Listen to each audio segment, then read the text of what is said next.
भारत में पहला चुनाव हुआ था तब देश के 85% लोग पढ़ना लिखना भी नहीं जानते थे।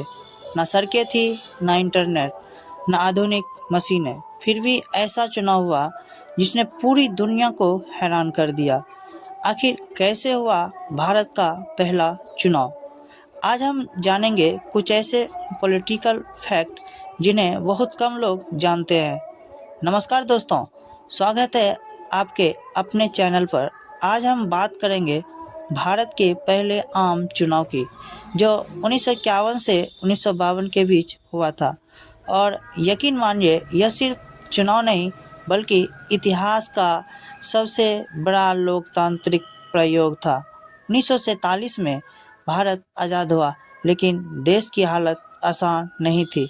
गरीबी बहुत ज़्यादा थी, लोगों के पास बेसिक सुविधाएं भी नहीं थी। देश का बड़ा हिस्सा गांव में रहता था और सबसे बड़ी बात, ज़्यादातर लोग पढ़े लिखे नहीं थे। अब सवाल था, इतने बड़े देश में चुनाव कैसे कराया जाए? उस समय कई विदेशी देशों को लगता था कि भारत में लोकतंत्र ज़्यादा दिन तक नहीं चलेगी, लेकिन भारत ने दुनिया को गलत साबित कर दिया। उस समय भारत की पॉपुलेशन लगभग 36 करोड़ थी और करीब 17 करोड़ लोग वोट देने के योग्य थे। लेकिन मुश्किल यह थी कि ज़्यादातर लोग पढ़ना नहीं जानते थे। इसीलिए इलेक्शन कमीशन ने एक अनोखा तरीका निकाला। हम पार्टी को अलग अलग चुनाव चिन्ह दे दिया गया ताकि लोग सिंबल देखकर वोट दे सकें। यहीं से चुनाव चिन्ह की परंपरा शुरू हुई। उस समय ईवीएम नहीं थी, हर कैंडिडेट के लिए अलग अलग वोटर बॉक्स रखा जाता था।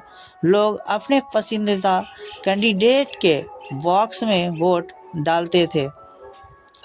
भारत का पहला चुनाव सिर्फ एक दिन में नहीं हुआ था, यह चुनाव लगभग 4 महीने तक चला था। अक्टूबर 1951 से फरवरी 1952 तक।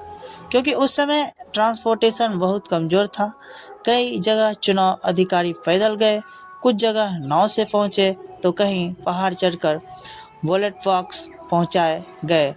सोचिए, आज जहां एक क्लिक में खबर पहुंच जाती है, उस समय चुनाव करवाना कितना मुश्किल रहा होगा। भारत के पहले चीफ इलेक्शन कमिश्नर थे सुकुमार सेन। उन्होंने लाखों कर्मचारियों की मदद से यह चुनाव कराया। करीब 20 लाख बैलेट बॉक्स बनाए गए और हजारों पोलिंग स्टेशन तैयार किए गए। पहली बार महिला को भी वोट देने का अधिकार मिला। यह उस समय दुनिया के लिए बहुत बड़ी बात थी। जब चुनाव के नतीजे आए तो जवाहरलाल नेहरू की पार्टी ने बड़ी जीत हासिल की और भारत ने दुनिया को दिखा दिया कि लोकतंत्र सिर्फ अमीर देश में नहीं बल्कि एक आज़ाद देश में भी सफल हो सकता है। कई विदेशी अखबारों ने भारत की तारीफें की, क्योंकि इतना बड़ा चुनाव उस समय किसी ने नहीं कराया था।